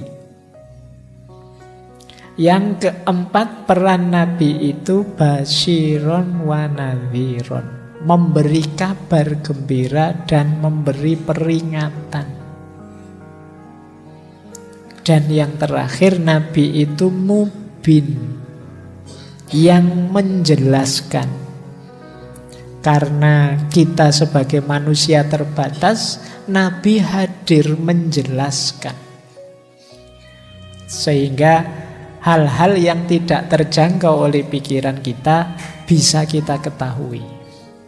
Kalau kita mikir sendiri tidak nyampe. Hadirnya nabi memberi penjelasan.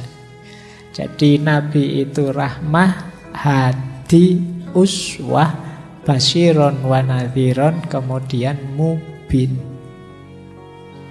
Kalau ada ujian akhir, pertanyaannya apa peran kenabian, jawabannya itu ya. Sayangnya ngaji kita tidak ada ujiannya. Dihafalkan tidak penting, tapi kamu ambil hikmah dari peran Nabi ini untuk hidupmu. Karena Nabi adalah rahmah, maka cintailah. Karena dia anugerah paling besar, paling indah dari Allah pada kita, mari kita mencintainya. Karena Nabi adalah hati, mari kita ikuti petunjuknya. Karena Nabi adalah uswah, mari kita teladani perilakunya. Karena Nabi adalah basyiron wa nadhiron, dia yang memberi berita gembira, memperingatkan kita, mari kita syukuri kehadirannya. Dan karena Nabi adalah mubin, yang menjelaskan tentang hak batil yang tidak terjangkau oleh akal pikiran kita, mari kita belajar terus, tidak berhenti tentang Nabi dan apa yang beliau bawa. Jadi ini tidak harus dihafalkan, tapi fungsikan dalam hidupmu. Kalau kalian memang ngaku mencintai Nabi, jadi mari kita cintai karena beliau adalah rahmat. Mari kita ikuti tuntunan beliau karena beliau adalah hadi. Mari kita teladani yang beliau lakukan karena beliau adalah uswah. Mari kita syukuri kehadiran beliau karena beliau basyiron wa nadhiron. Dan mari kita belajar terus memperbaiki diri dari apapun yang disampaikan oleh Nabi karena beliau adalah mubin.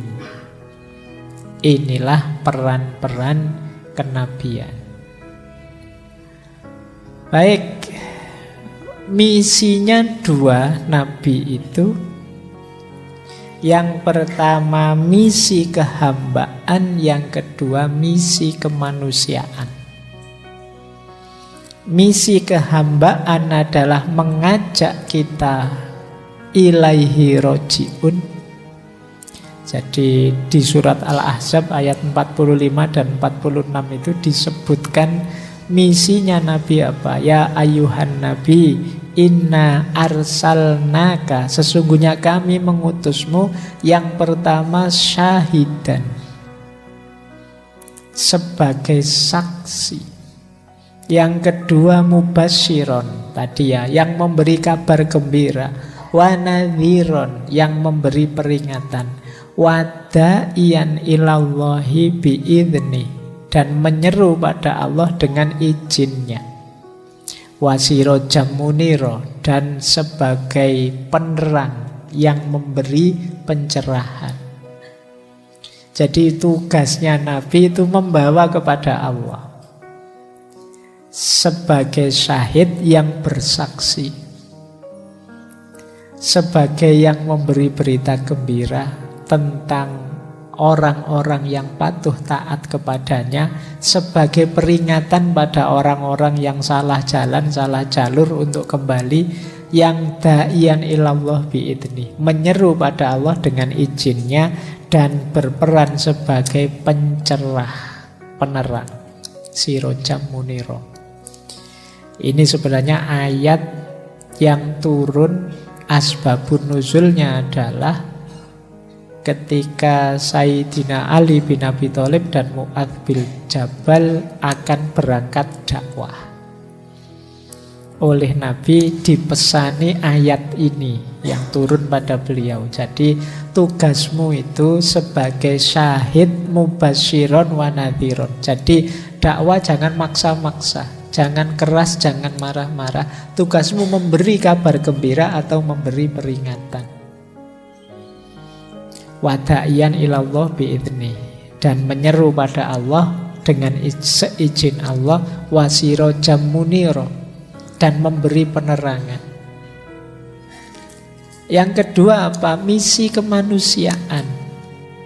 Jadi misi kemanusiaannya apa? Keadilan dan kesetaraan di tengah masyarakat. Ini disebut di surat Al-Hadid ayat 25. Laqad arsalna rusulana bil bayyinati wa anzalna ma'ahumul kitaba wal mizana liyakuman nasu bil qist, supaya bisa menegakkan keadilan di tengah manusia. Makanya sejarah nabi-nabi itu tidak hanya perjuangan spiritual, tapi juga perjuangan sosial. Memberantas kezaliman. Makanya Rasulullah itu ya dalam hidup beliau diwarnai juga dengan peperangan demi peperangan. Bukan berarti isinya kekerasan atau ditegakkan dengan pedang, tapi bagian dari misi kenabian itu keadilan dan kemanusiaan. Kalau ada fenomena-fenomena anti-human, anti-kemanusiaan, misalnya kezaliman, penindasan, dan lain sebagainya, ya misinya Nabi itu untuk meluruskan itu. Mungkin kemarin waktu sesi, saya lupa, kalau tidak Ali Syariati, mungkin saya jelaskan bagaimana Nabi-Nabi itu melakukan revolusi sosial di tengah masyarakat yang menindas. Karena struktur masyarakat yang menindas itu pasti bukan masyarakat tauhid. Kenapa? Dalam struktur penindasan itu antar manusia ada atas bawah. Berarti tidak setara. Sementara dalam sistem tauhid itu stratanya hanya kholik dan makhluk. Di atas makhluk itu kholik, pencipta. Ini tauhid. Tapi di struktur yang menindas, di atas makhluk ada makhluk yang lain. Maka selama masih ada penindasan, ya tauhidnya mesti belum utuh. Dan inilah mengapa misinya Nabi juga misi sosial kemanusiaan, yang dalam rangka mengutuhkan tauhidnya. Baik. Jadi ini misi kenabian.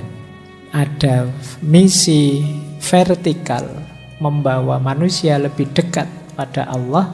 Ada misi horizontal, menegakkan keadilan, kesetaraan di kalangan manusia. Baik, nah sekarang kita mulai berpikir. Saya awali filsafat kenabian ini dari Al-Farabi. Semoga kalian tidak ilfil ya nonton gambar itu. Aduh, itu gambar opo pak gitu. Oke, ya, ini saya awali dari konsepnya Al-Farabi tentang kenabian. Jadi alam itu dalam pandangan para filosof, juga para sufi, itu kan ada level-levelnya. Ada level lahud, ada level malakut, ada level jabarut, ada level nasut. Nah, ini hierarkis sifatnya. Ya tentu saja puncaknya ada Allah. Kalau Al-Farabi ini kan penganut teori emanasi. Nah, ciptaan Allah yang berhubungan dengan akal yang paling dekat itu namanya akal fa'al. Akal fa'al itu kadang diterjemahkan sebagai akal aktif. Akal fa'al itu kalau di Al-Farabi beliau mengizinkan boleh itu kita pahami sebagai lauhil mahfud, yang isinya segala macam mekanisme ciptaannya Allah dari A sampai Z detail. Ya lauhil mahfud itu semacam apa ya, kalau hari ini komputer itu dia servernya. Kayak Google itu servernya Google, itu kan isinya segala sesuatu. Nah itu mirip lauhil mahfud. Ya kalau Google kan paling urusan yang terjangkau saja. Tapi kalau akal fa'al ini segala sesuatu ada di situ ciptaannya Allah. informasinya, datanya, dan lain sebagainya. Kalian tidak usah tanya, kalau begitu berapa giga itu, Pak. Ya. Nah, sampai akal faal ya. Nanti kita masuk ke manusia. Manusia ini punya akal. Akalnya manusia ada dua jenis. Ada akal teoritis, ada akal praktis. Akal teoritis berhubungan dengan abstraksi. Jadi berpikir ya menggunakan akal pikiran. Kalau akal praktis ini hubungannya dengan apa yang akan kita lakukan, berhubungan dengan dunia materi. Nah, akal teoritis itu ada 3 bagian. Akal potensi, akal aktual, dan akal mustafad. Akal potensi itu ya potensi kemampuan, daya kita untuk berpikir. Mudahnya begitu. Jadi manusia itu lahir akal asal sehat. Akalnya kan juga hidup. Dia punya potensi untuk mikir. Meskipun tidak semua orang mau menggunakan potensi berpikirnya. Tapi semua orang punya daya berpikir. Nah, ini kita menggunakan istilah yang mudah-mudah saja. Nah, ketika daya berpikir ini kita jalankan, kita melakukan refleksi, kontemplasi, di situ namanya akal aktual. Nah, jadi terus ya, lanjut ya. Bagian dari akal aktual itu ada namanya akal mustafad. Akal mustafad itu akal yang bisa meraih, mencerna informasi dari akal faal. Jadi berpikir abstrak itu kan semakin ke sana, semakin mendalam. Nah, kalau kita dibantu oleh akal mustafad, itu kita dalam berpikir bisa mengakses akal faal ini. Ketemu kebenaran-kebenaran level dalam. Nah, proses dari akal teoritis yang kemudian dari potensi kita aktualkan, dibantu akal mustafad, kita mencapai akal faal. Ini yang selama ini dikejar, dilakukan oleh para filosof. Jadi para filosof itu yang mencari kebenaran, kan mengejar kebenaran dengan daya upaya mereka. Nah, di kalangan manusia ada manusia istimewa yang tidak perlu secapek itu mencari informasi ke level akal faal. Dia diberi langsung informasi dari akal faal. Dia punya koneksi langsung, dia punya sambungan langsung dengan akal faal melalui namanya wahyu. Jadi wahyu itu informasi pengetahuan dari akal faal yang oleh Allah dianugerahkan pada manusia yang dicintainya, yang nanti kita kenal sebagai nabi atau rasul. Jadi ini sebenarnya Al-Farabi misinya menunjukkan bahwa para filosof dan para nabi ini sebenarnya sederajat dalam pencarian kebenaran. Hanya saja para nabi dapat hak istimewa karena tidak perlu susah payah tadi berpikir mendalam, merenung sampai ke tataran akal faal. Kalau para nabi dan para rasul dianugerahi langsung oleh Allah lewat wahyu. Makanya mereka ini istimewa. Tetapi status dan fungsi serta manfaatnya mereka kalau di Al-Farabi, nabi dan para filosof itu setara. Ini memang maunya Al-Farabi kan ini nanti ujungnya king of philosopher tadi, bahwa yang harusnya mimpin masyarakat itu para filosof.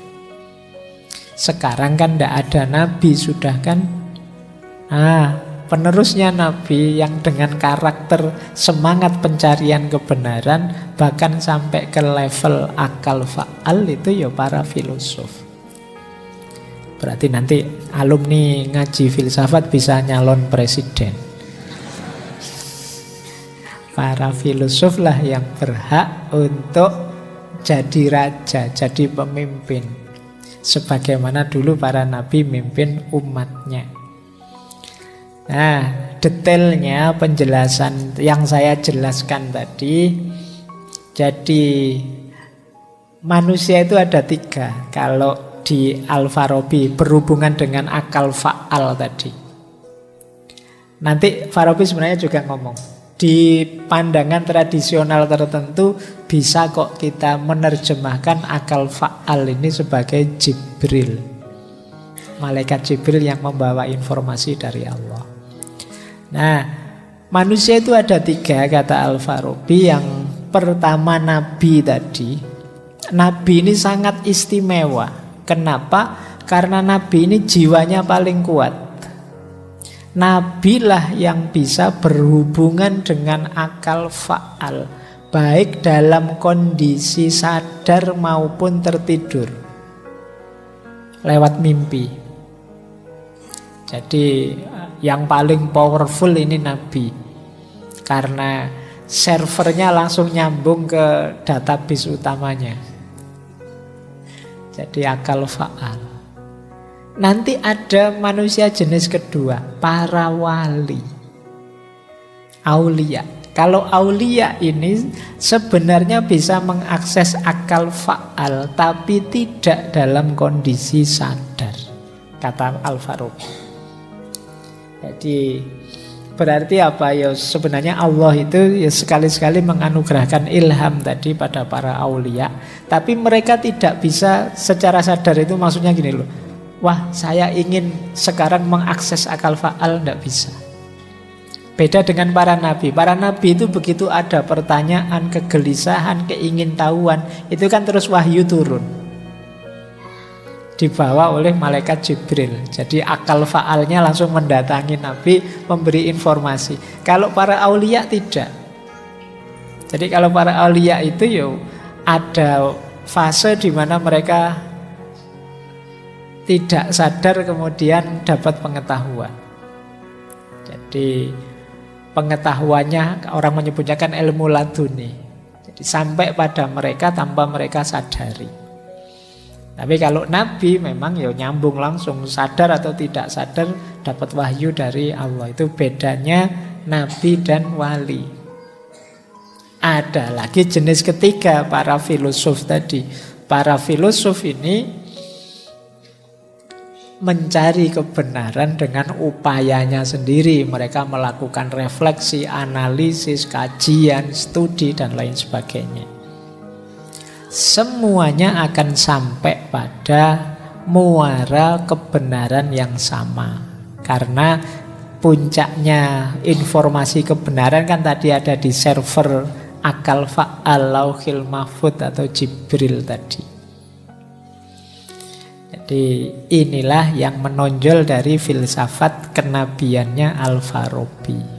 Jadi bagaimana nabi, aulia, para filosof itu koneksi utamanya terletak pada akal fa'al atau akal aktif. Nah, ini tambahan uraian saja. Kata Al-Farabi, nabi itu istimewa secara intelektual. Nabi itu selalu punya bakat intelek luar biasa. Akal intelek Nabi beda dengan para filosof, beda dengan para mistikus.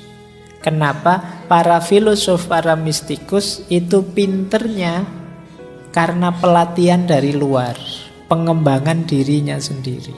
Tapi kalau Nabi memang dianugerahi Allah kecerdasan yang luar biasa, namanya fatona. Dan Yang paling istimewa apa? Kenapa Nabi sangat cerdas? Dia bisa berhubungan dengan akal fa'al tadi, akal aktif tadi terus menerus. Yo kayak kalian ya, kalau diri kalian misalnya mungkin otakmu kamu sambungkan dengan Google saja terus menerus, itu kan kamu jadi pinternya luar biasa. Butuh apa-apa tinggal klik, oh ini. Butuh apa-apa klik, oh ini. Bayangkan Nabi itu server utamanya akal fa'al itu. Apa yang kemudian tidak diketahui oleh seorang Nabi. Nah, ini pikirannya Al-Farabi. Saya lanjutkan lagi. Kalau ini Ibnu Sina. Kata Ibnu Sina sebenarnya agak mirip dengan Al-Farabi tadi. Cuma ada unsur menurut Ibnu Sina yang tidak setara antara para filosof, para aulia, dan juga para nabi. Kenapa? Dalam diri Nabi ada komponen namanya Al-Hadis Al-Qudus. Jadi ini mungkin semacam daya intuitif yang sakral. Jadi daya intuisi yang suci dalam kondisi yang optimal. Ini adanya di kita itu kan punya intuisi, tapi kan tidak optimal. Intuisi kita sulit menangkap kebenaran. Kalau dalam diri Nabi, hadis al-qudusnya, daya intuitifnya luar biasa. Jadi daya intuitif itu kayak tadi loh, kita merasa, kok perasaanku ndak enak ya.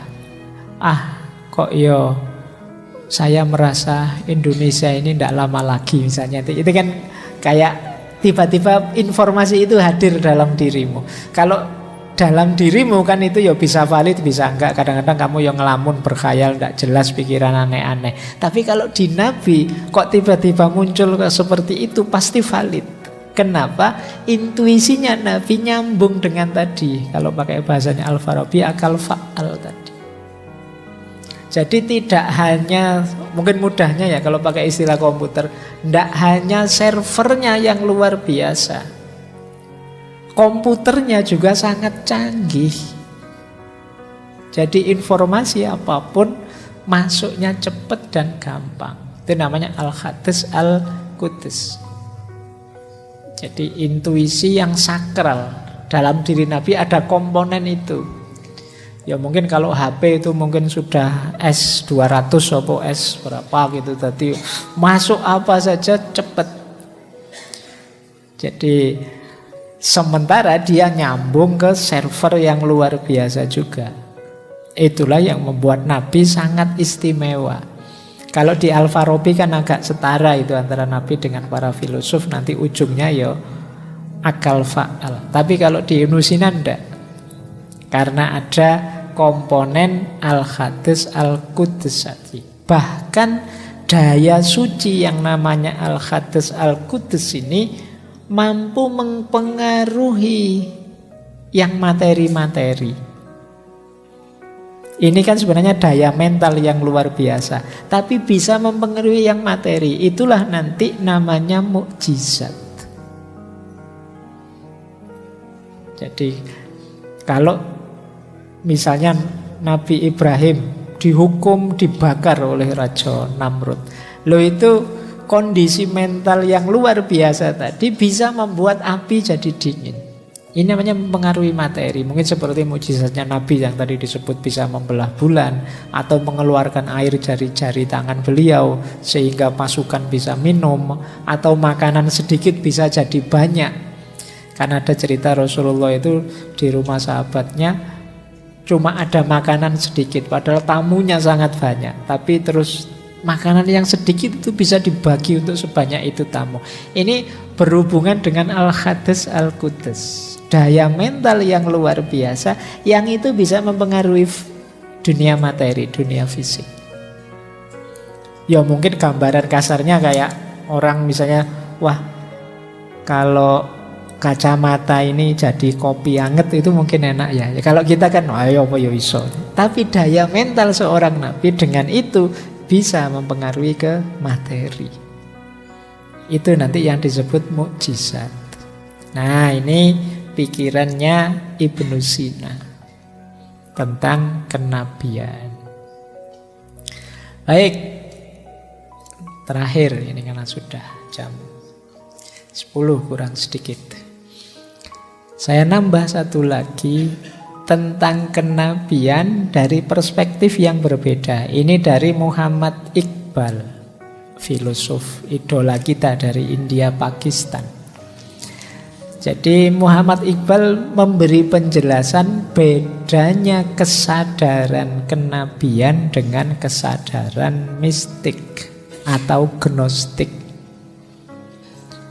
Rasanya kan kalau kita belajar sufi-sufi itu kok ini sufi hebat sekali ya, nabi aja enggak begitu, kan kita sering begitu.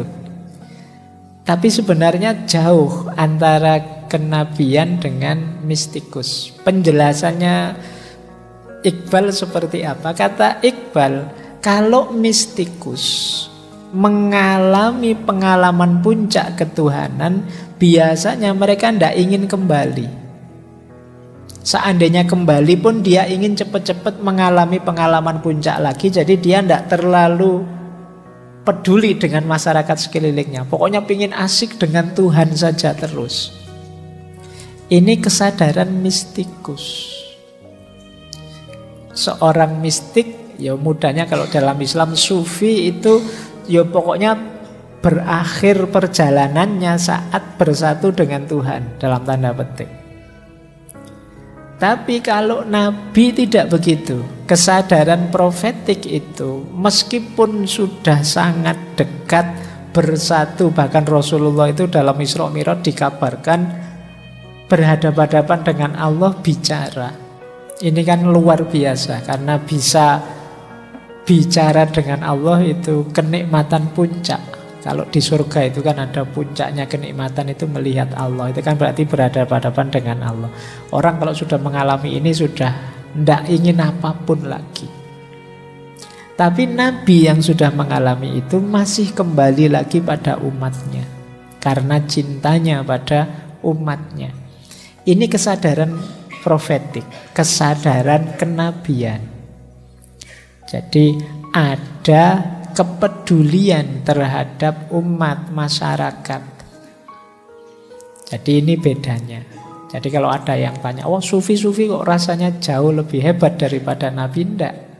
Nabi jauh lebih hebat. Kenapa?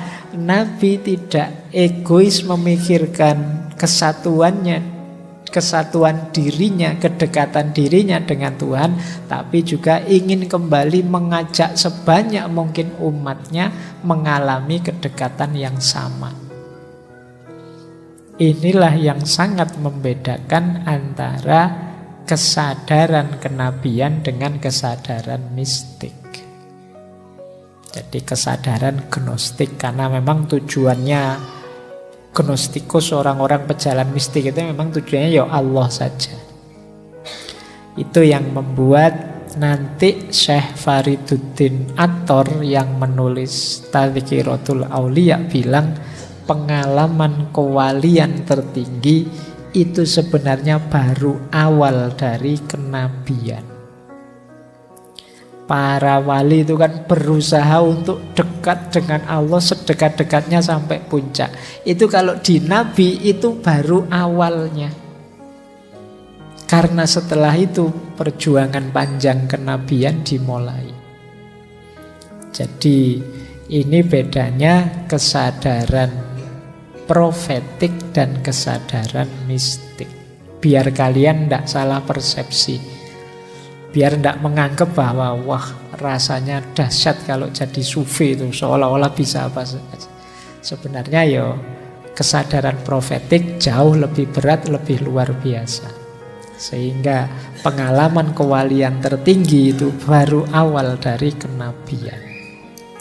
Kata Syekh Fariduddin Attor, Tadhkiratul Auliya.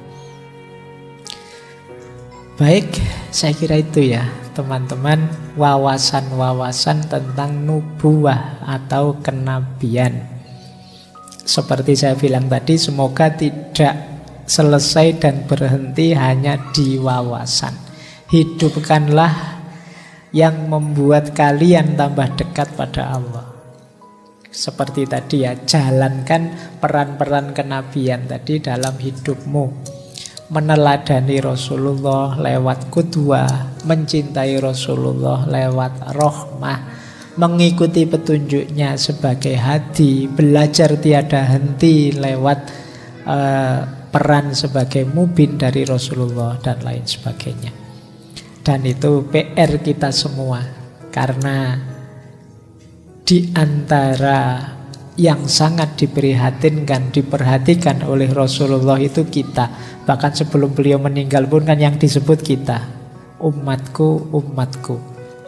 Semoga kita termasuk umat yang bisa dibanggakan besok oleh Rasulullah lewat jalur apa saja. Baik, saya akhiri sekian untuk malam hari ini. Insya Allah kita lanjutkan minggu depan, masih di tema kenabian. Saya akhiri sekian. Wallahul muwafiq, wallahu a'lamu bissawab. Wassalamualaikum warahmatullahi wabarakatuh.